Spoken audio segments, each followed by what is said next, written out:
What are you doing? Welcome to Cheap Props, brother. I'm Dave. I'm Nick. And he's weird.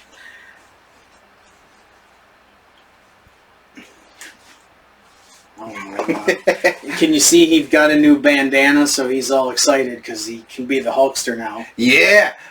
Not only just a bandana, it doesn't say WWF, people. It says WWF. Yeah, well, you just said it doesn't say WWF, and then you said it does say WWF. I meant WWE. Yeah. Let me be. You're starting off to a good start. So, mainly we talk about wrestling, but we also talk about other things like video games and movies. And since I have the poster behind me, Captain America, Brave New World, we went and saw it separately. He went with his girlfriend and saw it. What was your takeaway from Captain America, Brave New World? I did like it. I wish that the Red Hulk had more screen time. Yeah, I mean, the thing is that a lot of these movies they're not building up to anything anymore. I mean, before it was building up to Infinity War. Maybe they are building up to the new ones, but to me, I'm not much into the comic books. I really, just go to the movies to enjoy the movies. So I really did like this one. I thought Harrison Ford was really good. But having Red Hulk in it was really, really cool. Hulk is my favorite of all time. So, of course, I bought the Red Hulk Funko at the theater. I thought it was good. A lot of people said the CGI was bad. I didn't think so. Really? It was actually pretty good. Yeah. If you don't mind me grabbing it. Yeah, go right ahead. I know that's not the only Red Hulk that you have. That's true. I've got a couple. I've got a whole wall of nothing but Hulk stuff. So yeah. So I have this one and the one from the movie. That action figure is actually from the movie. So yeah, he might fall over. But this one, this is really cool. This is the Harrison Ford Hulk. So and it actually does look like a Harrison Ford. Yeah, but I love this poster with the Hulk hand around the. This isn't an official one. It's one of the $5. It's one of the $5 ones that you can get at Walmart. That's where I got it because that's where I work. But I bought an extra one to frame because this one's just tacked on the wall. But speaking of like customs, yeah. How do you like my custom Kane disguised as the Undertaker? Did he even do that? Yes, back in '98. See, I don't remember that. I remember Undertaker as Kane, but I don't remember Kane doing the Undertaker. Because random episode of Monday Night Raw, Stone Cold's the one that drives the hearse, and he said he was going to either take out Kane or the Undertaker in back of a hearse. Okay. See, I don't remember that, but I'm sure it happened. I just, a lot of the stuff in the Attitude Era, I remember certain things, but, week to week, some stuff kind of you forget. I mean, there was so much stuff with Kane and the Undertaker. Yes. It's kind of hard to remember it all, even though I am a wrestling nerd. But, I'll see if I can find the video for you, and I'll send it to you. So, what do you think about the? Well, here, why don't you show what we've got here? We got new stickers. Next time we go to shows, we have our original Blow Pop logo stickers, and now we have these. With our original logo. Yep. So we'll be giving out stickers at tables and stuff that we do. We did a table. I'll talk about that. But first, the TNA NXT crossover. What are you thinking about all that? Oh, I am so loving it. I am too. I mean, Obafemi, the NXT champion, shows up in TNA to wrestle Moose, and then the Hardys make their return to WWE. And they're going to be in NXT. It's just, and AJ Styles recently did an interview, and he said that he wants to wrestle one more match in TNA. So how much better can you get than that? I think that's really, really awesome. Right. And it's a multi-year deal, so there's a lot you can do. I'm really happy for it, so I can't wait to see where this goes. And WWE is letting Natty Neidhart wrestle for GCW or for the NWA, and then she's doing Josh Barnett's Bloodsport with GCW. So, I mean, I think that's really awesome, too. I think it's so cool what they're doing, that they're branching out. And it's kind of a dodge as well. They can say, oh, well, our wrestlers are wrestling for other companies, so they are independent contractors, which they're trying to get around that, too. So, the Hardys being in NXT, that's really cool. And somebody was like, oh, well, WWE just released a Hardy shirt, so they're with WWE again. No, they're not. They're licensing out their logo so WWE can sell them too, which is smart because then you're getting them to a larger audience than just TNA. Right. But TNA is going to be doing a lot of shows. They're going to be doing shows in New York City. They're going to be doing shows in Los Angeles. And this partnership with WWE can do nothing but help them, in my opinion. Especially now that you've got bigger stars from NXT showing up like Obafemi, and then the Hardys going to NXT. That to me is great. And when Moose showed up, I thought that was awesome. I couldn't wait. As soon as I saw Obafemi was the champion, I was like, they've got to bring Moose over to wrestle him because that's just going to be a match between two beasts. And I think that's happening at Roadblock, but don't quote me on that. But I'm wearing my Immortal Wrestling shirt. You're wearing your I shaved my balls for this event Immortal Championship Wrestling shirt. We did a table at Immortal Championship Wrestling's Immortal Kombat 6 on February 22nd. His girlfriend Alex was with us as well. We had a full table. We had stickers lined up. We were handing out trading cards. Some people wanted a crap load of trading cards. I was just trying to get rid of them, so I didn't care. But we had a great time. I had a lot of fun. I mean, the only thing I bought was this right here. Well, I mean, merch thing I bought was ECW WrestlePalooza, an original uncensored ECW DVD. But and those are hard to come by, right? But we bought I bought stickers from this one's from Gavin Glass, A Cut Above the Rest, the God Queen Delmi Exo. She was really, really good. Ichiban #1. They got his little sticker, and Invincible Vince Valor's business card because I like following people. Tag team that we really want to talk about, the Edge of Hope. They were really good. And Richie the Madman, my favorite from the whole show. That was really cool. What was his entrance song? What If God Was One of Us, which I thought was really, really cool. Yeah. Such an offbeat thing, but this is the Edge of Hope's shirt, a baseball tee. How cool of a logo is that? I don't care if I cover my face. That's just badass. I've got to lose some weight to wear it, but I think that's really cool. When people put real thought into their like I shaved my balls for this event. That's just funny, But I thought this was a really cool logo. So I like it when they do. I mean, because like even our stuff, like it's not hard to get professional stuff done. It really isn't. I mean, I think our original logo, I'm looking at the hard camera. That one, I think we paid $150 for that. From an artist who is also an independent wrestler? No, it was 100. Well, whatever. Because we did 50-50. But this our brand new flyer that we got done for $50, and that looks legit. The Nick's Picks one, that was $50. You can get real good looking stuff done. It's really not that hard to do, and it's really not that hard to be creative with the stuff that you do. So can I be bold and say that? Can we do this for a logo? Probably. You know what when I was thinking, Nick still picks for your Nick's stuff. So that's what I was thinking. But Immortal Championship Wrestling was great. I want to thank Mike King for having us there. Maybe we'll do another one. That would actually be really cool because the show was really good. The tag team match, Vince Valor and Matt McCoy versus the Edge of Hope. I loved the Eddie Guerrero spot where they were all banging the chair on the mat and then throwing it to the other guy and then falling down. Everybody in the match did it, and then they threw the chair to the referee. I wanted the referee to do it because I think that would have been even better. Yes, it would. But it was really a good tag match. The champions retained, Vince Valor and Matt McCoy. I really like the Edge of Hope, though. I think they're a really good team.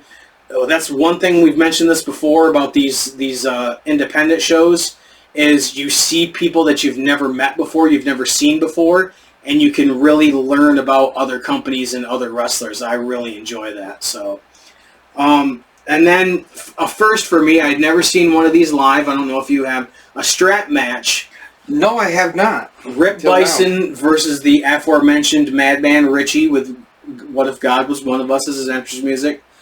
They did a power slam through a table at one point, and it was a rickety old table. There was, he was Bryson was slapping the crap out of Richie with that belt, or the strap.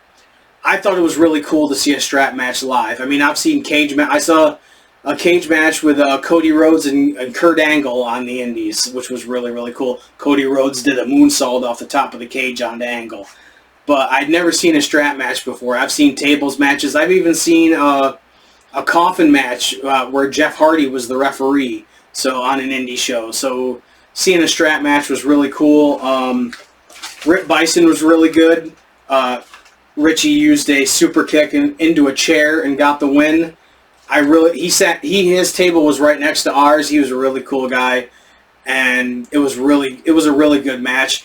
I can't remember everything because I didn't take a lot of notes during this because we were paying attention to the show and we had to pay attention to people that were coming up to our table. Yes. And there were certain weird ones, I'm not going to lie. There really were. Well, there was one guy that all he did was walk around the entire show. He just and mumbled to himself the whole time, so I don't know. We were just waiting for him to do something and we were going to drag him across the table, weren't we? Yeah, right, because I was waiting for him to do something weird because he seemed like it. The Northeast Championship, the challenger Adam Stone against the champion Sebastian Braun. Sebastian Braun kind of looks like if Braun Strowman and Sylvester Terkay had a baby. Yes, he did. I'm not saying that's a bad thing. I'm just saying that's kind of what it looked like. He did a lot of bumping and grinding during the match, Rick Rude style, but he was built like a big dude, so, I mean, nothing wrong with that. He feigned a low blow. The referee had gotten knocked down, and so he faked a low blow, and Adam Stone got DQ'd. But they also made it, did an angle where they're gonna wrestle again at some point. I'm sure on the next show. The women's tag match: Delmy XO, the God Queen, who I really enjoyed, and Paris Van Dale against Christina Marie, who we've seen before at indie shows, and Sammy Chaos. Christina got injured early on. Yeah, I mean, to me, I don't know if it was legit or not. The fact that the EMTs were sitting on the bleachers and it was like the security people that carried her out makes me think it wasn't a legit injury. But who am I? I'm not the promoter. I'm not the person that runs that. So it could have been a legit injury, but Sammy Chaos continued the match and it was pretty good. Christina struggled back out, and then the heels, Delmy XO and Paris Van Dale, used Delmy XO's title belts as weapons and got the win. I liked the match. I don't think there was... we didn't even talk about the opening match. I actually didn't write down... It was a good match. I'm not going to say it was a bad match. I can't remember the guys' names, and I apologize for that. So the tag match wasn't the opening match. I feel bad for that. But I thought the women's tag match was very, very good. All four looked really professional. I really enjoyed it. And like we said, this match of the night was the strap match. I would agree. I would thought that should have been in the main event. It was better than what the main event was. I would not to knock the performers. I don't think there was a bad performer on the show, to be honest. But the next match was a triple threat: Gavin Glass versus Fancy Ryan Clancy and Garrett Holiday. I thought this was an amazing match. Triple threats are kind of hard to do, especially on the indie levels, because you never know what you're going to get with a lot of the indie guys. So I thought this was really good. Clancy reminds me a lot of Rick Martel. He had the tights that were, I don't want to say they were high, but they're old school tights. And he didn't have knee pads. He had, high boots. The way he wrestled and the way he looked reminded me a lot of Rick Martel. And I thought it was really good. He's like a throwback. The moves he was doing was really, really good. Holiday won with a crucifix pin. What'd you think of this one? It was pretty good. Yeah. Do you remember what the title match was, the main event? Barely. Ichiban versus Mike Skyros, the ICW champion. Oh, you mean the guy that accidentally scared away from the table? Yeah, I don't know what you did, but he did not like you one bit, and he walked right away from our table. Ichiban's thing is #1, and he said it through the entire fucking match. Whatever, it's a gimmick, so that, he was a masked wrestler, he's got a gimmick, that's cool with me. I mean, I bought his sticker, which I thought one of the magnets was a sticker, but it wasn't. It was a magnet, but you didn't really have them labeled, so didn't it look like a sticker? Yes. So, all right. But a good wrestler. I thought the match was good, but Skyros won with a jumping DDT. I thought the strap match should have been the main event. Yes, the strap match was really good. I'm not complaining. I thought it was an amazing show. I'm so glad we did a table at it. We got to 50 subscribers by the end of the show just from handing out our business cards. That makes me happy. I know a lot of people, if you're watching this, are saying, 50 subscribers. To me, doing this show, as long as we've done it and what we do, we don't have, I edit the show. He comes over and we just record. We don't, we're not, obviously we're not professional, but no. We do this for fun. And to have 50 subscribers after doing a show like that and getting the word out, I like that. That makes me happy. Right, and like you said, we're having so much fun doing this. Yeah, I love doing this.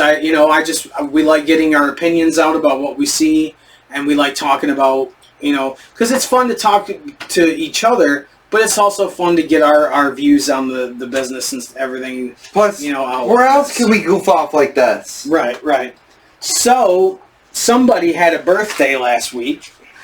Who? I wonder who. Right, so I'm going to go, and I'm going to be Mr. Miyagi, if you remember, and say, number one birthday present. Yay! I knew you wanted that, and I got it. Yes! I made sure I got a good price on it, because we went to a shop, and we're going to talk about that later, and it was a lot more expensive than what I got that for. So, Hulk Hogan with the guitar. This one made me laugh, so number 2 birthday present. Dom Mysterio! And it's kind of an inside joke. Yeah. He bought me an old school Dominic Mysterio figure as a dad gift at one point, so I got that for him. He's got another thing coming that I told him about. Well, he doesn't know what it is, but it's got to be shipped through customs, so it's not here yet, but he knows he's getting it. And I love that when we went to the shop, this is what you got me for another birthday gift. Yep, the Wendy Richter figure. Yeah, that was really cool. That was the one he wanted, so that. It was like I said, it was a toss up between this and an Undertaker action figure. I have not seen this at all labeled anywhere. I had to have this one. Yep, and he grabbed me this, the Triple H 2000 action figure. This is really cool. And I'm glad I found this at the shop. Yep, I've got my stuff. We're going to talk about it after. But did you want... Oh, well, here, I bought myself one of the Hulk Hogan's with the guitar. Because Hulk Hogan is the person that made me a wrestling fan. He can get booed and all that stuff because of the piece of shit person that he is now, but he's always going to be the one that got me in the business. So, speaking of Hulk Hogan, he called The Rock a jabroni, people. Oh yeah, but The Rock is kind of a jabroni. Yeah, now he is. Yes, we'll be talking about The Rock as well. Did you watch any of AEW Grand Slam from Australia? I have not. You did? See. I prepare, folks. He doesn't watch. Was it on Max? It was on Max. I couldn't remember what I couldn't remember what it was on. It's fine. But I did watch Raw on Netflix at their Elimination Chamber. Good. I did watch Elimination Chamber, and I love how they started the women's match. I did too. We'll get to that. AEW Grand Slam from Australia on February 15th. Will Ospreay and Kenny Omega wrestled the Don Callis family, Kyle Fletcher, and Konosuke Takeshita. Wow, I don't think I've said that name right in a long time. And you just said it right. Yeah, I know, right? High five for you. I mean, AEW, there's a lot I could complain about right now. However, they deliver on pay-per-views, and this match was no exception. I mean, Will Ospreay and Kenny Omega, two of the biggest, the best high flyers, and Takeshita's amazing. Kyle Fletcher has come into his own. I really enjoy what he's doing. Ospreay and Kenny Omega won by pinfall. It was a good tag match, 23 minutes. This match, I'm not a big fan of Mercedes Moné. I liked her some when she was Sasha Banks because she was having good matches, but she's just not anymore.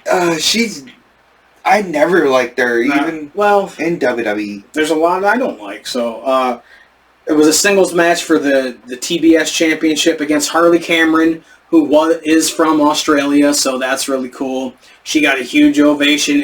I'd say it was a good match, but Harley Cameron's really talented. I mean, she's a ventriloquist. She can sing. I think she's a good wrestler. It was an okay match. Mercedes Moné won, so she retained her title. Oh boy, I don't really care about Mercedes Moné. This one is kind of hit or miss with me. The Death Riders, Jon Moxley and Claudio Castagnoli, against Cope, who is Adam Copeland, also known as Edge, and Jay White.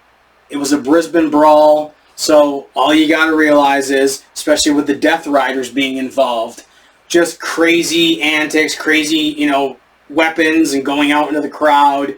And Cope had the Janice from TNA inspired, board with the nails in it, and it was just... And then Moxley just choked out Edge. Okay, that's cool. Yeah, all right. That's cool. Right there, people. Kane as Undertaker. Yep. I told you I would find it. So, yeah, Moxley choked out Edge, or Cope, or whatever the hell they want to call him. To me, it was stupid. The Death Rider shit needs to end. If that means Cope, wins the title, I'm happy with that. Just, the Moxley stuff needs to stop. It's horrible. It's just like Jericho. And Jericho's trying to be serious now, after doing that learning tree crap.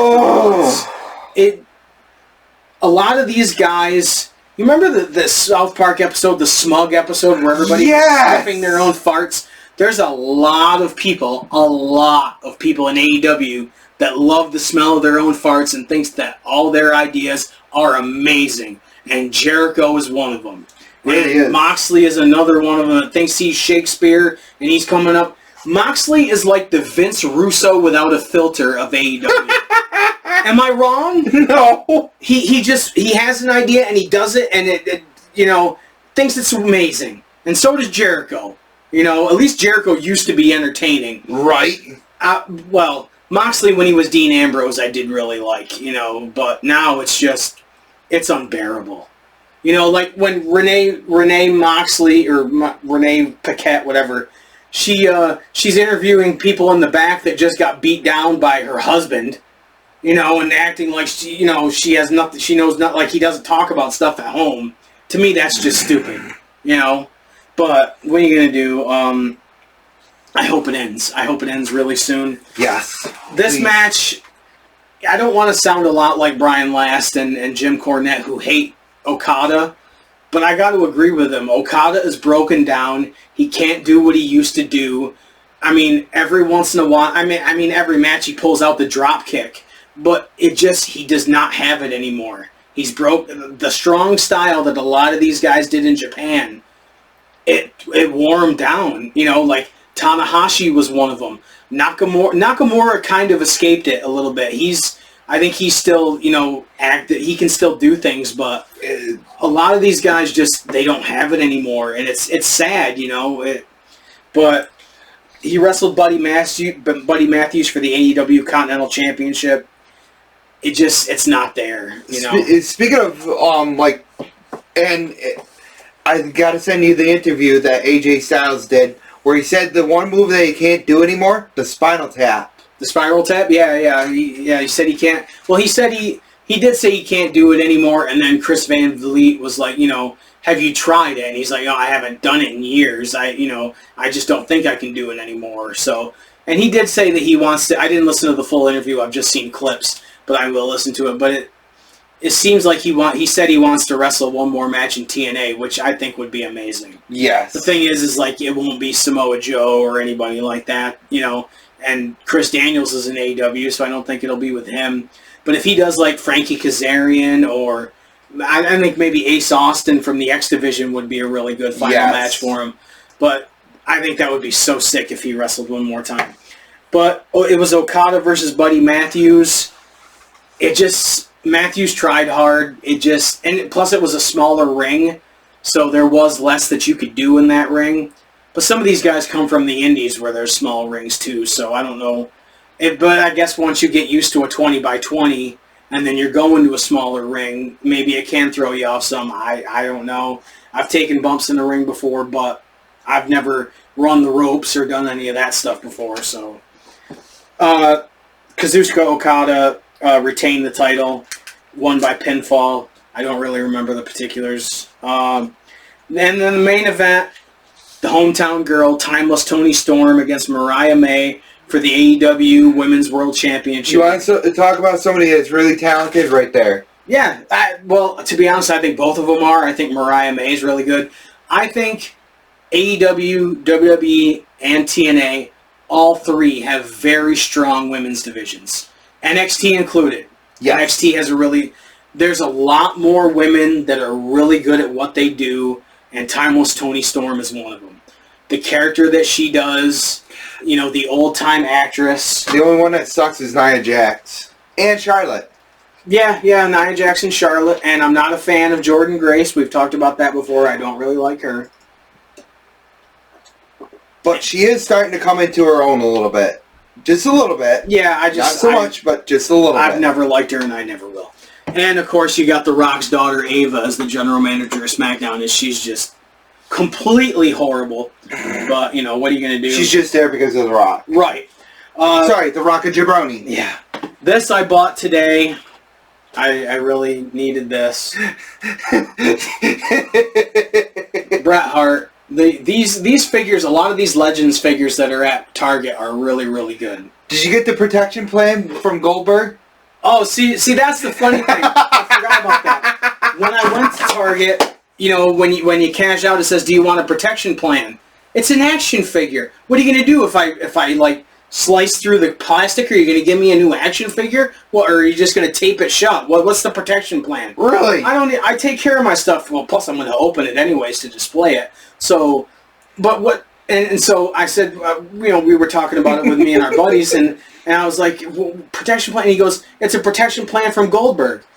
I laughed out loud for that. That's one of the funniest things you said all year. That was tremendous. And if you don't get it, Google Goldberg Bret Hart, kids, and you'll see plenty of content on that. But it just, I thought that was hilarious. I loved what you said when you said that was just fucking brilliant. It really was. I bought this. You just had to get that. I had to get this. A double pack with Triple H and Stone Cold Steve Austin. The two-man power trip? Yep, with the WWE title, or the WWF title involved. What are you doing? Uh-oh, he's grabbing something. See, this is the Jax one, though. This is the Jax Pacific one. Kind of the same, but not, because this just says Austin on it. It doesn't say the 316, which is... I don't know if that was because they didn't want to piss off religious folks at one point. I don't know. But no, it did say it at one point. Did it get yes. off? Oh. Yeah, if you look very closely, yes, you can see where it started wearing off. But this is really. I love some of these 2-packs, the Raw and Netflix ones. I got a pile of shit over here. But these today, I also bought today, and I shouldn't have bought all of them, but I wanted all of them because I hate it when they do this, but there's a Build-A-Figure, but it's Golga from the Oddities. This is really cool. The Kane, and then... If you don't want Kane, can I have Kane? No, you cannot have Kane. Damn it! But this one, this is a deep cut, hardcore hack, also known as the Sandman from WCW. That's badass. Look at he's got the barbed wire red all around him. How cool is that? That is almost as cool as his actual one from the one that they released with as Sandman with the ECW shirt. And then the British Bulldog from 1995. That's really cool. Right after the Monday Night War started. And then this one I really like, even though I can't stand him on commentary. Harlem Heat Booker T. There is two versions of this. He's got the TV title belt. There's two versions of this. The other one is the white tights. Okay. Well, that's fine with me.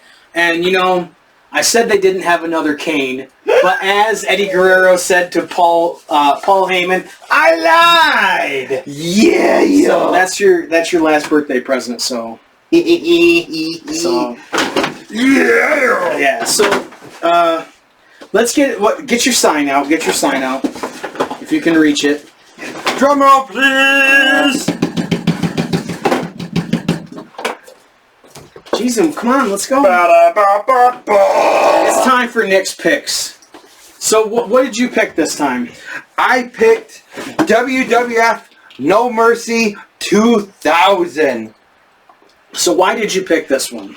Because for the upcoming WWE 2K25, you will be able to replay this and relive it. Stone Cold Steve Austin versus Rikishi, no holds barred match. Yeah. Well, it wasn't a no holds barred match. It was supposed to be just a regular match, and then they made it no DQ at some point, I think. But it was really cool. This was from Albany, New York. That's like, maybe not even, a little bit over an hour away from us, at what used to be the Knickerbocker Arena, and then it was the Pepsi Arena, and now it's it was the Times Union Center. I don't even know what it is anymore. Is it the MVP Arena? Excuse me. We can look it up later. Yeah, I did. But I forgot some of the matches on this. And the other reason why I chose this, I did it for The Rock. Yeah. That was the Rikishi heel turn, as out of the left field as it was, gave some good, I did it for The Rock. Yeah. They're just such good stuff. But the first match, I've forgotten about this match, the Dudley's Table Elimination Invitational.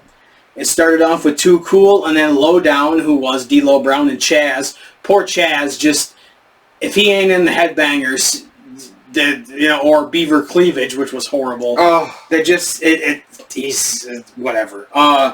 Too Cool eliminated Lowdown with a powerbomb on Chaz through a table.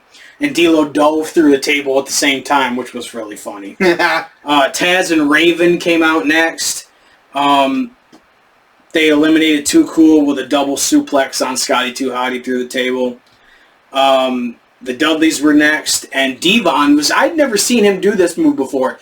He did a top rope leg drop on Taz through the table. I had never seen Devon do a top rope leg drop, ever. And I think this was the first and only time he ever did it. Yeah, I mean, he did the diving headbutt all the time, but I never saw him do the leg drop. Every once in a while, he would do like a leaping leg drop in the middle of the ring, but the right to censor was next. The ref got knocked down, and they didn't see the Dudleys eliminate Bull Buchanan, and the Good Father, also known as the Godfather, put Bubba on the broken table, and they got the Dudleys got eliminated, but another ref restarted the match, and there was a 3D on the Good Father through the table, and the Dudleys win. It's a elimination tables match, the Dudleys Invitational. Why wouldn't the Dudleys win? That just makes sense to me, but great match. I mean, a lot of the elimination matches, like the tag team turmoil matches they did, it was basically just to get all the tag teams on the card. I mean, Taz and Raven really weren't an established team. It was just to get some more guys on the card, which was fine with me. Right. And right to censor sucked, but what you gonna do? And then it was supposed to be an intergender 6-person tag match, Lita and the APA versus TNA and Trish, but I believe it was Bradshaw that was injured at this time, and the APA attacked the TNA. There's so many letters. Yeah. TNA attacked the APA in the back, like Bradshaw was laying on the ground with a filing cabinet on him, and I think did they use like a steel pipe or something to beat up Farouk. So Lita was left alone, and she got attacked by Trish, and the Hardys came out to help Lita. There was no match. I mean, so it was just an excuse it was pretty much to further the angle, and then the APA came back a couple of months later. Which they actually did a real good job of back then. Yeah. I mean, they really didn't do much with TNA, but, the whole Acolytes feud was alright. Part of this, I did it for The Rock, was just to have Stone Cold off TV to get neck surgery done. Right. And they did it so brilliantly, because they got a good 2-year feud out of this. Yeah, with Triple H and all that. Yeah, it was really well done. This match, a steel cage match, Chris Jericho and X-Pac. To me, their chemistry just wasn't there. And they had like a 3-month feud, but to me it wasn't there. It was at one point, X-Pac was climbing the top of the cage above the door, and Jericho like kicked the door out, and X-Pac straddled the cage door, and Jericho walked out of the to win the match. There's not really much to say. I don't know if you really like this match. I fast forward to it. Yeah, it wasn't for me. It just wasn't for me. There was a match during Elimination Chamber that I fast forwarded through. So we'll talk about that. Yeah, tag match. Mm-hmm. Val Venus and Steven Richards of The Right to Censor against Mr. Ass in China. I'm sorry, I had to fast forward to this too. I didn't, but I didn't pay that much attention to it. Eddie Guerrero hit China with a pipe wrapped in roses, and The Right to Censor got the win. This was a point where the Right to Censor thing was kind of... I was done with it. I was over it, and I didn't feel like rewatching it. Don't get me wrong. I love going back and watching old Attitude Era stuff. But some stuff just wasn't that good. It just wasn't. And you can look at, through rose-colored glasses at the Attitude Era and expect everything to be great. Everything wasn't great. Same with now. Everything's not great. It's a hit or miss. It is. It can be. Rikishi comes out with a sledgehammer. He was frustrated because Austin hadn't come to the building yet. Tells Foley to come out and make him winner by forfeit. Mick Foley was the commissioner at the time. Austin's music hits, the Disturbed version, which I really, really enjoy. Austin drives in his pickup truck and, hits the ring with it. And it was destroyed a week prior. With sledgehammers, Yep. Total brawl everywhere, I think they were still testing out how Austin was as far as the condition of his neck, so he was just doing light stuff. He wasn't having full matches. Rikishi got busted open, and Austin hit Rikishi with a chair to drive him into the back of the pickup truck. And I love it. Austin drives the truck outside, and then what happens? He props Rikishi up against a wall. Yep, and attempts to frickin' run him down like a dog. And what stops him from doing it? A police unit. Yep. And he backs up and hits the cop car again. Yep. And he gets arrested. But there was like, what, 8 cop cars? Yes. Yeah. Oh my God. There just happened to be 8 cop cars just to swarm all at that moment. Some stuff I can suspend my disbelief on. I've been to that arena. There ain't 8 cop cars, around that building for a show. There's just not. They paid 8 cops to be there and do that, and it was... it was a cool segment. I like when they're ruling out the cop. Yeah. And they hit a freaking pothole with him on the stretcher. Yeah, that's funny. But, if you watch it, and watch it very closely, you can watch them reach up and get ready to get up out of the ambulance. Oh, the police officer. That's funny. The next match, the European title, William Regal against Naked Midian. Naked Midian! Regal's facial expressions were just priceless. Yes. That man needs to be a Hall of Famer today. Yes. He should have a job for life no matter what. He does not get the credit he deserves for how good he was. Midian put on the fanny pack and ripped off his pants. He had like a tan thong underneath. He wasn't completely naked. No, it was a black thong. I actually have this on VHS, this pay-per-view. Regal won.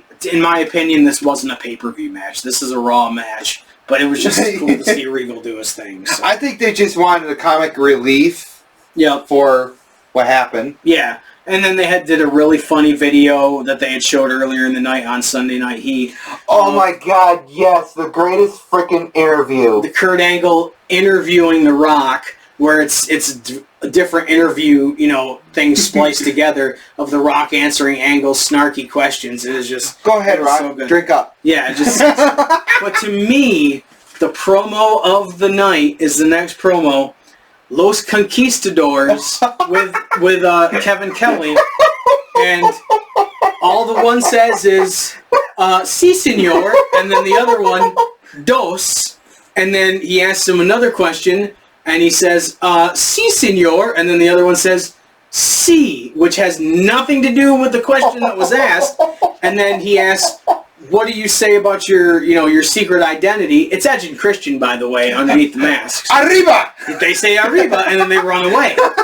Tremendous. And then during the match, King, slips up and calls one of them Edge, which is just great because JR's been blowing the lid on it the whole time. JR knows who it is.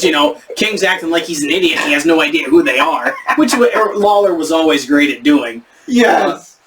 So I thought it was a really good match. It was the Hardys against the Conquistadors. Hardys came in as tag champs. They did everything they could to not look like Edge and Christian in the match. They were doing different moves, like kind of trying to do lucha moves. But Christian did the whole, like reverse DDT at one point, so you knew. And JR called it out immediately. That was like Edge and Christian, and that's when King said Edge, and he's like, no, I didn't mean Edge, I mean Dos. It was just such good stuff. And then the next night, of course, I believe it was the next night where the Hardys won the titles back, dressed up as the Conquistadors, and Mick Foley had the great line, "Holy Bustapalooza," which was just Foley is the commissioner, top tier. Yeah, just as good as Shawn Michaels was as being the smart-ass commissioner. Foley took it to another level. Yes. I fast-forwarded the next match, Triple H against Chris Benoit. I just did. I have a hard time watching Benoit's Actually, matches. that was the match I was watching when I was getting this done. Yeah, I like your tattoo. That's really cool. Yep. That was the match I was watching getting this done. So since you watched it, what did you think, if you remember anything about it? Oh, hard to look back, especially him when he attacked Stephanie. Yeah, that's not a good look. No! In hindsight. Steph distracted the ref, and Triple H got a low blow and a pedigree to win. They were going to do stuff with Benoit later, but they were going with other stuff with Triple H, with Kurt Angle and all that stuff. So, but they killed off that feud too soon with Kurt and Triple H. They did, but they were going with Triple H and Austin, so I get it. And then the main event for the WWF title, The Rock versus Kurt Angle, with Stephanie McMahon in Kurt Angle's corner. No DQ. And what I wrote this, and you know what I'm gonna say. Just like every Rock match, there's 2 minutes into the ring, and then what do? Outside the ring. Yep. And they went to the entranceway, and they did all that crap. You know what the funny thing is that they do it in the WWE games. You do a simulation of a match with The Rock. Right out to the side of the ring, I'm like, what the fuck? It's the same formula every time, no matter who he's wrestling. The only one I can think of where he doesn't do that is Hulk Hogan. The Hulk Hogan matches were the only ones I can think of where that formula does not exist. I think they did it with the WrestleMania one, and I don't think they went to the first one. They did not do. No. I think they did with the second one, though. The No Way Out one, and we just got done watching it. They might have, I don't know. But it's the same goddamn thing. Same old shit every time. And now that he's back and he's just going to do He's just a rocket jabroni. Yeah, it's just... Stephanie McMahon got a rock bottom, so I guess that was, And Triple H had said if anything happened to Stephanie, he was going to, attack Angle, which he did. And then he pedigreed The Rock. And then the Rikishi came out to attack Angle because he did it for The Rock, so he was helping The Rock. But it backfires, and Kurt Angle got the win with the Angle Slam. New WWF champion. Woo! And he had won the European title, the Intercontinental title, and the WWF title all within 1 year. So that was pretty cool. And he held all of them at once, too. Right. All in all, no, he didn't hold the WWF title at the same time. No, yeah, it was the Intercontinental title, and he was the Eurocontinental champion at that point. All in all, it was not the best pay-per-view. It had some good matches, but it just that title match where it's the same goddamn thing with The Rock every time. I can't stand that, and I don't ever want to see him wrestle again. No, do what he's doing with. We're going to talk about Elimination Chamber. But I said this to my buddy Dave. I wouldn't be surprised if the man has a heart attack in the middle of the ring if he wrestles again. He's used so much human growth hormone he wasn't that big when he was in his prime. And I don't think those are goosebumps that he gets on his arms. There's something going on there. Just like, I'm joking, but he is taking either a lot of steroids or a lot of HGH, because there's no way a man in his 50s should be looking like that. I mean, AJ Styles, when he came back, he was ripped. And you can't tell me that he wasn't doing... Jinder Mahal. Oh my God. There's a lot... And I'm not... Whatever. I don't think they should be illegal. You know, if they're under doctor's care and they're... You know, a guy like superstar Billy Graham destroyed himself with them. Hulk Hogan destroyed himself with them. Luckily, he got out where it wasn't... I mean... He has damage to his back, but I don't think that was from the steroids. I think that was landing on his fucking tailbone every night doing those leg drops.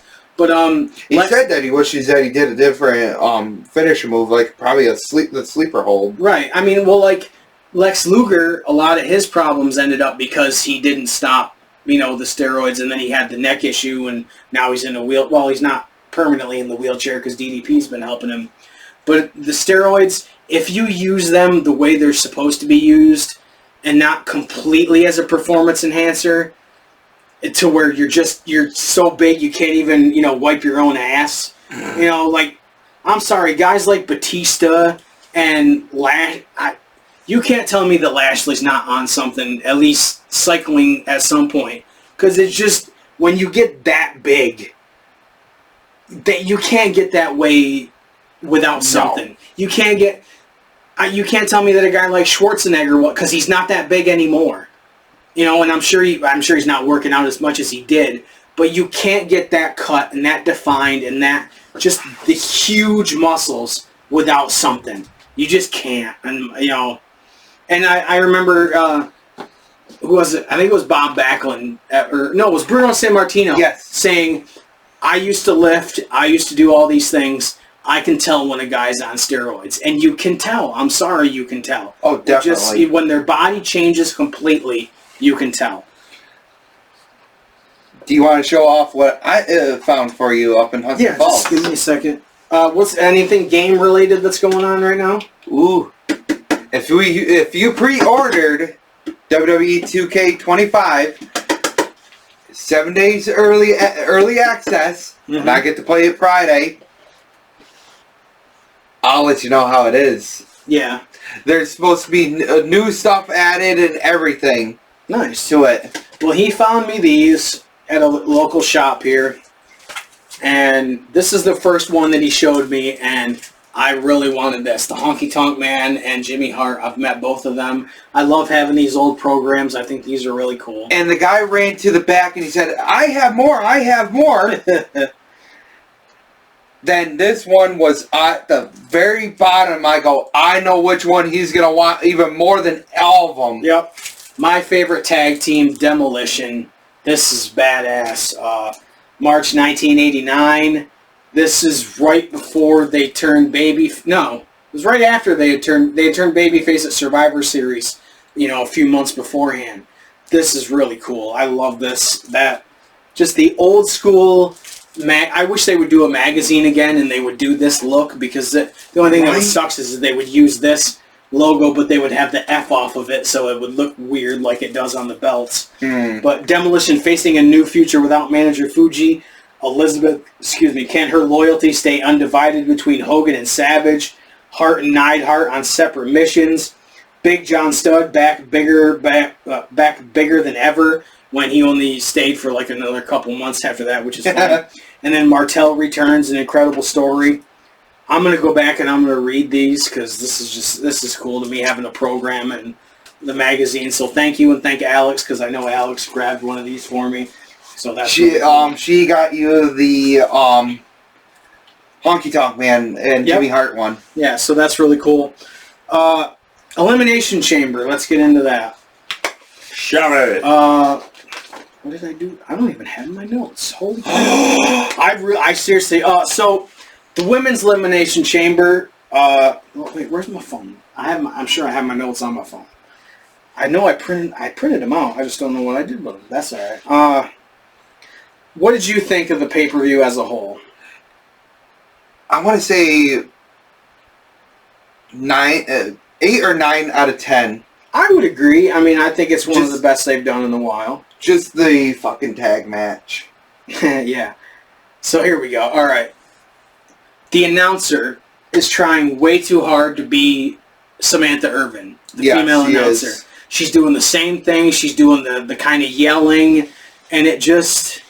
What am I saying? They're right fucking here. What's wrong with that? The first match was the women's Elimination Chamber match. And they started out with a bang. It was Bianca Belair, Liv Morgan, Roxanne Perez, Naomi, Bayley, and Alexa Bliss. Bianca, Roxanne, Bayley, and Alexa Bliss were in pods. It was supposed to start out Naomi and Liv Morgan. As soon as the bell rings, Jade Cargill's music hits. And of course, Jade Cargill had been attacked, and the thought was that Liv Morgan did it. Well, Jade Cargill goes right into the ring. She looks like she's going to hit Liv Morgan. What does she do? Bam! Hits Naomi. Hits Naomi, throws her into the steel chain, the link, throws her into the pods a few times. Then kicks her into the damn pod. Pump kick into the pod. Bianca Belair is flipping out in her pod because she can't do anything. And then Naomi crawls towards the door of the Elimination Chamber. And she shuts that freaking door right on her. Yep, and so Naomi was eliminated. She can't compete. So it looks like Naomi was the one that attacked Jade Cargill. So that's... So they think. Right. I thought it was a great start to the show. At one point, Bianca and Liv fought on top of the pod. And this is one of the only things that you could hear clearly that they did, was Bianca Belair whipped Morgan with her hair. And it cracked like crazy. Because usually in those stadiums, and I'll talk about it later, those domes, the sound goes up. You really don't hear. So a lot of the times it sounded like the crowd was silent. They're really not. They had this trouble with when they did WrestleMania 18. The sound goes up a lot, so you don't hear, unless they turn the mics on really good, some of the sounds you don't hear because it goes up. Bianca pinned Liv Morgan to win. So Bianca Belair gets the title shot at WrestleMania. The next match, this is the one we both fast-forwarded. Tiffany Stratton and Trish Stratus against Nia Jax and Candice LeRae. No offense to Tiffany Stratton, Trish Stratus, or Candice LeRae. I had no interest in this match. I had no interest in watching Nia Jax wrestle. Nope. Tiffany won with the moonsault. I just didn't care. Sorry. There's matches where I'm going to fast forward now. I'm not going to piss myself off in my own home by watching a match that I have no interest in. I'm just not, so... I do the same thing.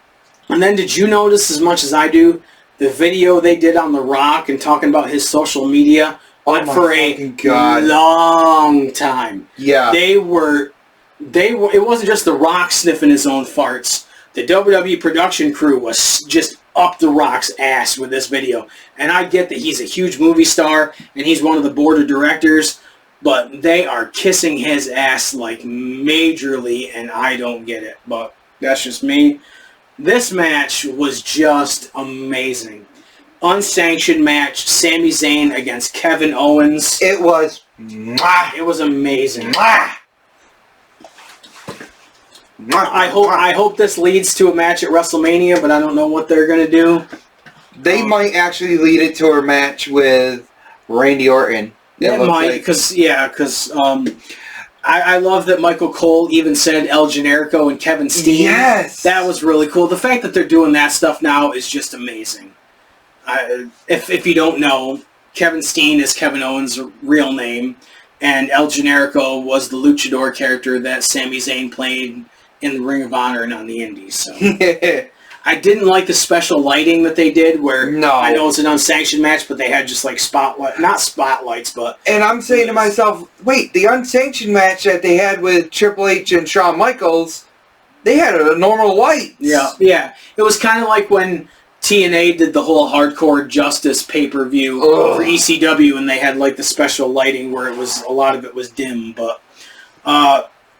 one thing I noticed during this match is they didn't have any LED boards around the ring. and they didn't have any of the LED stuff around the ring posts. I'm sure that's just to accommodate the Elimination Chamber. They didn't want to damage, any of the LED boards or anything, so I understand that.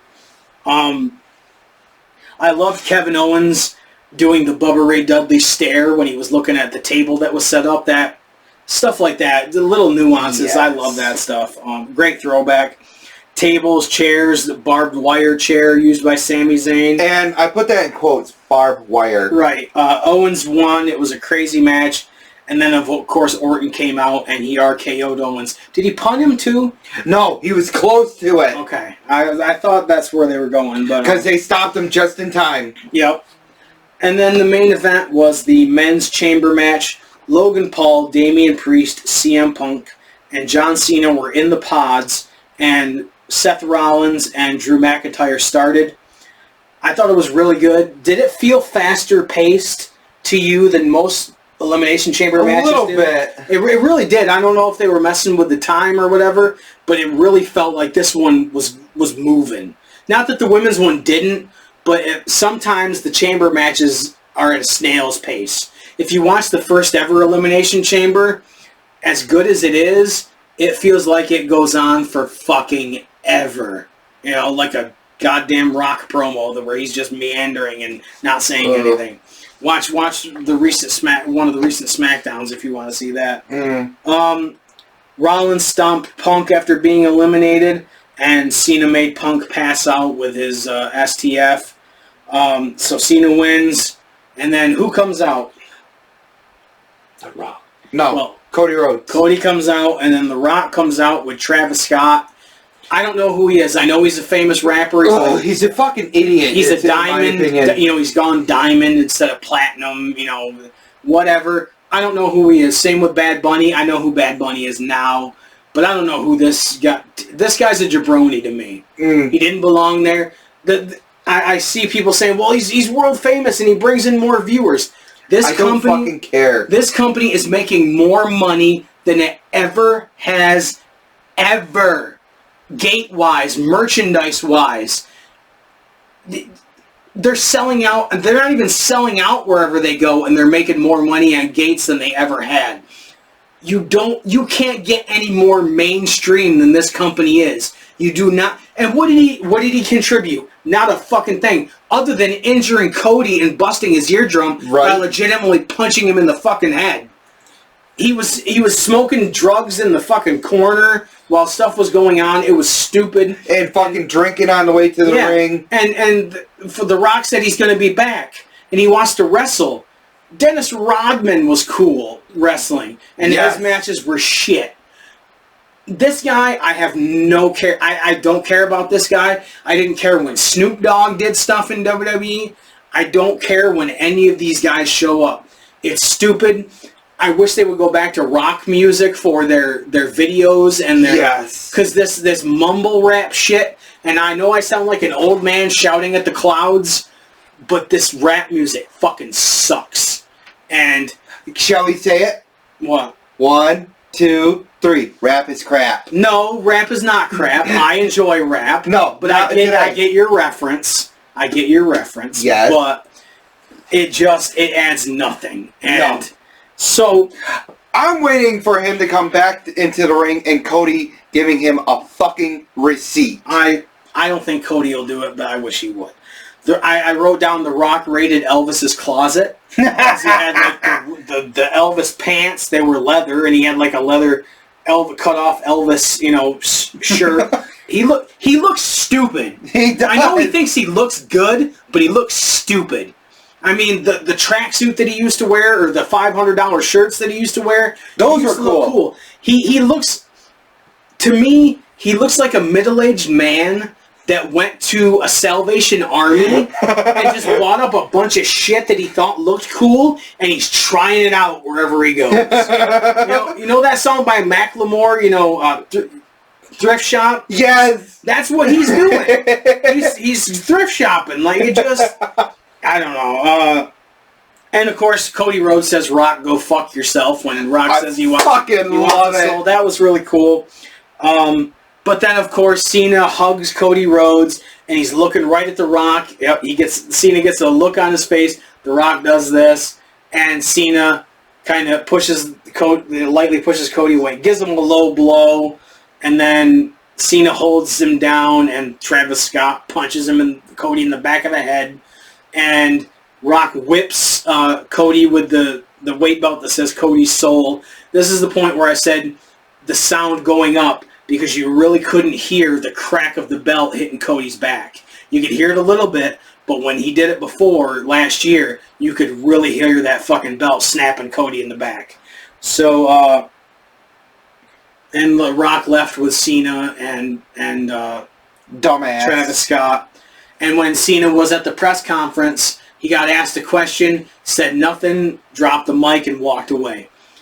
I've never liked Cena, but the heel turn, that's awesome. Oh. To do the heel turn, and now when it's his farewell tour, and I said this to you, I've said this to other people, this is not going to hurt his merchandise one bit. Fuck no. It's not going to do it, because it's his last when he goes to these cities, and the shirt is special for those cities, and it's his last time being in those cities, they're going to buy that merchandise. People that have wanted Cena to turn all this time, if he puts new merchandise out, people are going to buy it. There was talk, he did an interview with Chris Van Vliet a while ago, and he said back when they were talking about turning him heel, back in the day, he had cut a new track, his entrance music. He was going to go back to wearing the tights instead of wearing the shorts and all that stuff. If he uses that track and he does, all the heel stuff where he completely changes, awesome. Yes. Awesome. Not going to make me a fan, but it's still going to be awesome. I love... There are so many possibilities of what's going into WrestleMania. You watched Raw, right? Yes. And what happened on Raw? CM Punk and Seth Rollins got into it again. They're going to have a cage match next week on Netflix. If they lead into WrestleMania, and I hope they do lead into WrestleMania for these two to face off against each other, make it a fucking Hell in a Cell match. Right. But also, Io Sky defeated Rhea Ripley to become the new women's champion. So that means Bianca Belair against Io Sky at WrestleMania. Or is it going to end up being a triple threat with Rhea Ripley involved? Ooh, that would be good. Are they going to make it a fatal four-way and get Liv Morgan involved? There are so many possibilities of things that they're going to do now. You got Jey Uso against Gunther. I really hope Jey Uso wins the title, because they're not really doing nothing with him. Exactly. As much as I like Gunther, he's not the guy that they're going to go with right now. You've got Braun Breaker. You've got Jacob Fatu. You've got a lot of people that are... Damian Priest is still kind of in the picture, but he's kind of softened a little bit.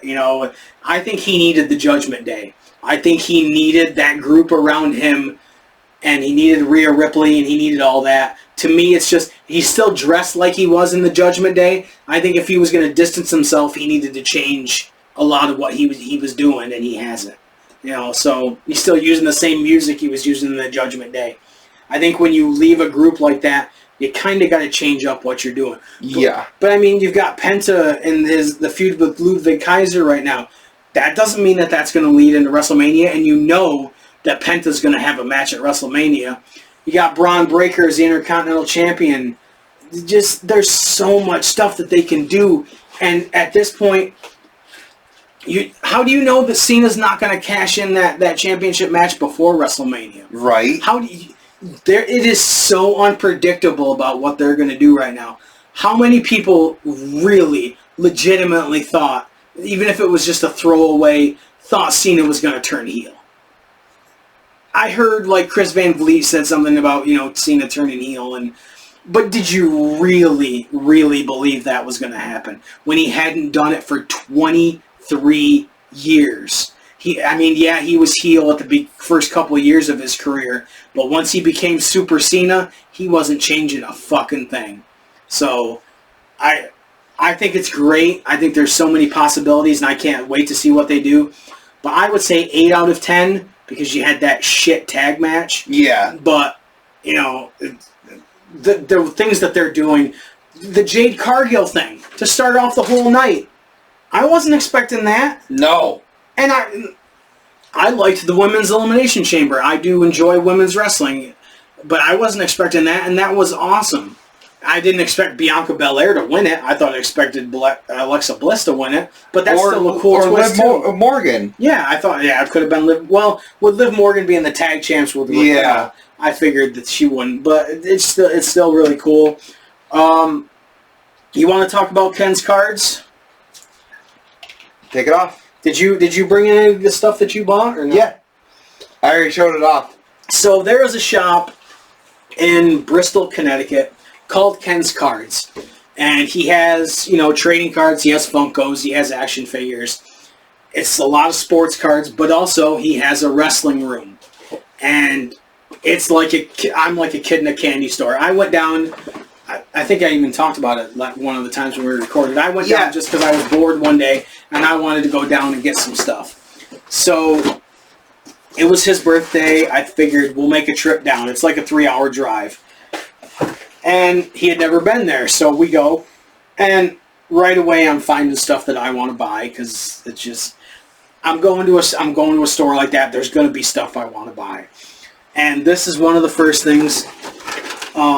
El Chimichanga de la Muerte. It's a Deadpool Marvel, Lucha Libre thing where Marvel had signed with AAA, or it might have been CMLL. But some of the luchadors were dressed as Marvel characters. So a Deadpool Lucha Libre Funko. And you said that was the first and only time you've seen that. Yeah, I've never seen that one in stores. So to get that one, that's really cool. He did tell us about this. Wrestling with Character, March 23rd in New Britain, Connecticut, the VFW Post. Springtime Shenanigans, Enzo's going to be there.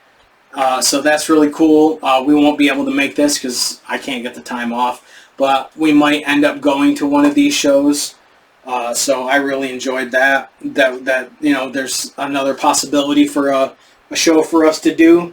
What else did you get? Well, this that you got me. The Wendy Richter, yep. And I happen to find this.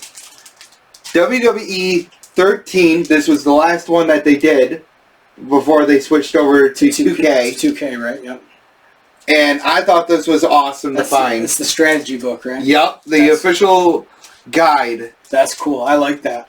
And I was looking at DVDs, so I got the TNA Second to None, the tag team DVD with Team 3D, the Motor City Machine Guns, the Latin American Exchange, Beer Money, $7. Why not? No-brainer. This is a guilty pleasure of mine. As much as I don't like John Cena, the Marine, Cena Evil might have been the first one they put out, right? No, was it the Marine was the first one they put out? Under the WWE Studios? I think it was the one with either it's the Condemned or that one. No, it was first. the Marine because the Condemned was like 07. But this is a guilty pleasure. I think this is a good movie. And then TNA Destination X 2011. This has the Jerry Lynn Rob Van Dam match that we watched, that we had on in the car. But I mean, X Division title, the Monster Abyss against Brian Kendrick. You want to say what you were getting sick of at the end of that fucking... Oh, yeah. I mean, it's a Rob Van Dam collection from TNA, so you're just getting sick of the Rob Van Dam music by the time you're watching having all those matches. And I was driving. I was not watching it. I was driving, but I have, the DVD, the DVD screen, in my dashboard. So he can watch it and I can hear the commentary and I know what's going on. It's different than having just music the whole time. It makes the trip go by quicker. It does. But I'm not sitting there like looking over here and I'm not doing that. I'm paying attention to what I'm doing. So is that all you bought? Yes. Okay, so I saw this, the Ministry of Darkness Undertaker WWF magazine for $8. I love it. I bought it. And I'll probably get like a frame or something to display it because it's actually in pretty good condition. Yes. This one I had to own. Yes! I had to own this. This is one of my favorite things. The oddities with the Insane Clown Posse. And now I've got the Bill the Golga figure. That to me is just awesome. For $5, I had to own that. I'm wondering if they could do custom ones for you. Probably, yeah. That'd be cool. Because if you can do have custom all together right there. Have that displayed right behind it. That would be cool. I'd like that. But that's a bad. They did some cool covers back in the day for the WWF magazine. And somebody that I met him with Paul Ellering. It's not a Legion of Doom one, but it's Animal, the Great American Bash with the tag title. It doesn't have shoulder pads, that kind of sucks. But it was somewhat of the Legion of Doom. Yeah, well, Road Warriors. It was Heidenreich. Yeah. But I had to have this. I think that looks really cool. One of the Jax ones. Sometimes the Jax ones don't look great, but I thought that one was really cool. This takes me back. Just takes me back. And this I had to have. The SummerSlam 1991 Sid Justice with the referee shirt. This is really cool. He's pointing and he's got his teeth gritted. I'm going to open this. And I know a lot of collectors are like, God damn it, he opens his figures. Yes, I do. I open a lot of my figures. I like displaying them like that. I think it looks cool when you have some, like higher up, and then you have more and more and more. Which is why I buy 2 packs. Yeah, he likes to spend money like water too. But I think this is really cool. I really like this, so I had to have it. I like a lot of the figures that I've got. I mean, it was $20. I kind of missed them doing this on the back, displaying like the different action figures. Yeah, what they look like instead of the promotional picture. Yeah, but So this is because I spent more money than I should have. Yeah, that's always the case with me. If you want to hold up the backs. Yeah, so you're just showing the actual action figures on the back as opposed to stuff. This is really cool. But upcoming is, we talked about AEW earlier. The next pay-per-view is AEW Revolution on March 9th. There's a cage match. This was the other thing I got from... Yeah, you got the bandana. That's really cool that you found that. The other one that they had, and I think you have it, I do. Is the WWF Hulk Hogan one. I did not want to pay the price that they wanted for it. I got mine from Mikey Cheese back in the day. So there's a cage match, Kyle Fletcher against Will Ospreay. I think that'll be really good. Swerve Strickland against Ricochet. Ricochet. Jeez, I usually screw up Takeshita's name. I don't think I've ever screwed up Ricochet. Ricochet for #1 contender for the AEW title. MJF versus Hangman Page. I think that'll be a really good match. The tag titles, the Outrunners, who are an entertaining as fuck tag team, against the Hurt Syndicate, Bobby Lashley and Shelton Benjamin. For the international title, Takeshita against Kenny Omega. I don't think you can go bad there. No. The TBS title, I have no desire to watch this match. Mercedes Moné against Momo Watanabe. I have no idea who Momo Watanabe is. A lot of the Japanese wrestlers I just don't know, and we apologize, people. Yeah, I don't. Fuck it. I don't know. I'm sorry. I can't watch everything. That's like Tim Beagle sent me the thing of where Evolve is going to be on Tubi tonight. I was like, I already have a shitload of stuff to watch. I can't watch everything. That's like somebody asked me, am I going to watch that Legends and Future Greats or the Rivals show? For one thing, I'm getting sick of seeing The Undertaker as a regular dude. I can't listen to his podcast. It kills the aura for me. The American Badass one was one thing. Yeah. But just seeing him as a regular dude, just talking and hanging out, I can't do it. He's my favorite wrestler of all time. I can't do it. Can't do it to ourselves. I'm sure it's hard for you to see Kane as a regular dude. It is hard. As the mayor and all that stuff. And I mean, corporate Kane was one thing, but knowing he is the fucking mayor. Oh my God. Going to PTA meetings. And it was great meeting him, though. It was. I would love to meet him again. I would too. There's people I don't know. There's content I just can't watch. To watch Raw, SmackDown, Evolve, to watch the Legends and Future Greats, to watch NXT, TNA, Ring of Honor, NWA, the women's of wrestling. I can't fucking watch it all. I just can't. And that's not counting Saturday night's main event. Oh my God, I know. Collision, Dynamite, but when there was Rampage too. I can't watch it all. And then to try to watch old content too, and watch movies I want to watch. I have to work. I do too. I can't. I try to watch as much as I can because I love it. But fuck, I can't watch everything. I can't. And I get yelled at by you. Yeah, because you don't watch nothing. But I try to. So I'm probably not gonna watch that match. I'm just Mercedes Moné. I have no interest in that anymore. Nope. This one I will watch. It's the Hollywood ending. Toni Storm against Mariah May for the Women's Championship. And then the main event for the AEW title, Jon Moxley against Cope. I'll watch it, but I don't give a fuck what Jon Moxley does. Nope. I hope Cope wins the title and they just are done with this Death Rider shit. You want to know what I think of the Death Rider shit? That's cute. I'm losing my voice. I don't have anything else to talk about. cheappopsshow.com. cheappops.redbubble.com for merchandising. T-shirts, stickers, all kinds of stuff. I'm gonna take some stuff off because nobody's buying the phone cases and all that stuff. You know, I don't know what people have bought because we haven't. It's been so minimal that we haven't, really gotten. If we've gotten money from it, I haven't seen it. So, I haven't seen it either. Yeah, so I mean, not that I care. I think our stuff is cool. If people buy stuff, they do. If they don't, they don't. But I like having the option out there. If people want to represent our stuff, right? They can. At Cheap Pop Show on social media, mainly on Facebook.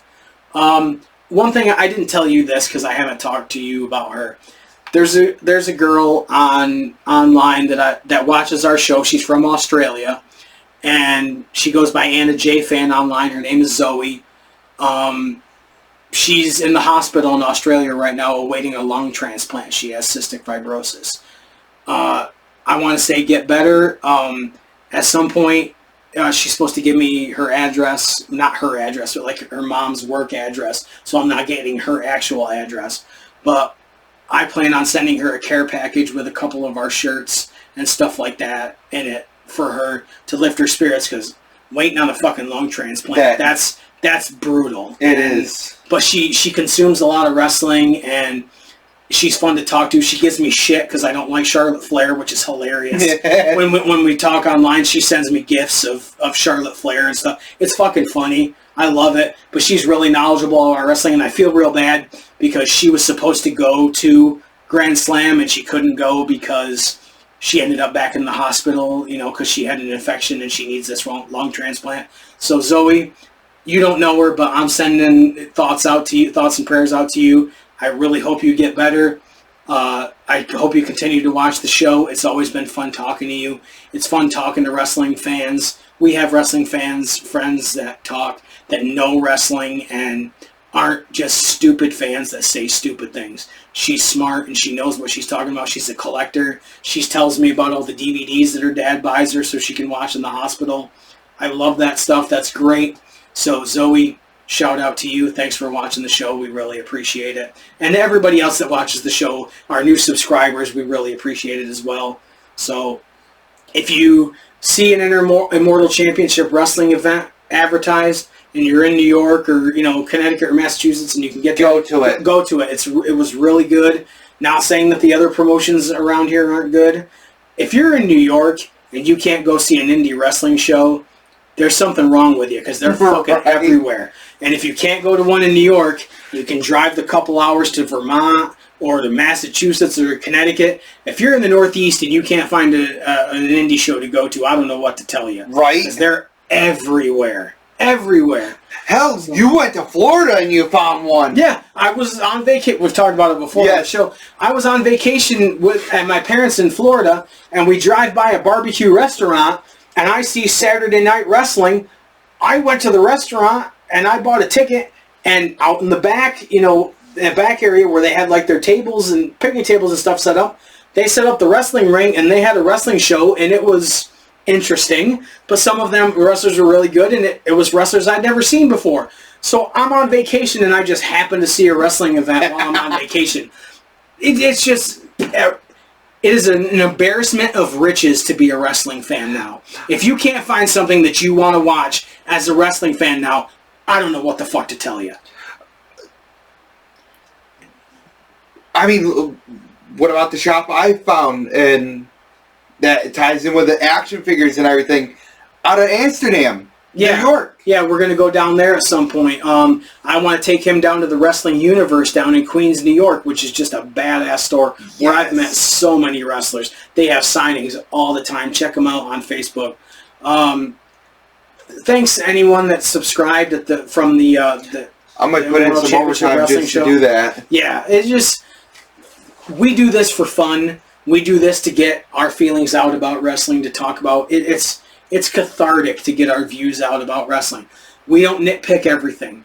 There's a lot of things that we love. There's a lot of things that we enjoy. But there's also stuff that we want to talk about and we want to shit on, because there is some stuff to shit on. I'm sorry. You can be a wrestling fan, and kind of like when people say, if you don't like what's going on in the country, love it or leave it. Fuck you. Right. I can complain about things. It's part of the human condition to not always be happy all the time. There's things that you like and things that you don't like. And if you want to talk about the things you don't like, we talked a lot about the things we do like. We talked about, there's some things we don't like. So if you enjoyed the show, thank you very much. Please leave a comment, subscribe, let us know how we're doing. If you have criticism, let us know. We want to know what people think of the show, and not just people in our social circle that watch the show and do enjoy the show and give us some feedback. Shout out to Dave. Yeah, and Dave. And Aiden and Tim, and there's a lot of people that there's people that watch our show that give us feedback. Yes. And we want other people to give us feedback as well. So thank you to Immortal Championship Wrestling. There's a lot of other things we're going to be doing. Follow our social media for more updates. We will be recording more soon. We'll do a review of AEW Revolution. I want to record way before WrestleMania. We'll try to do more, but if we go to Upstate Collectibles, we'll talk about that. Yes. Thank you so much for checking us out. I'll let you take us out this time. Pop Guys out.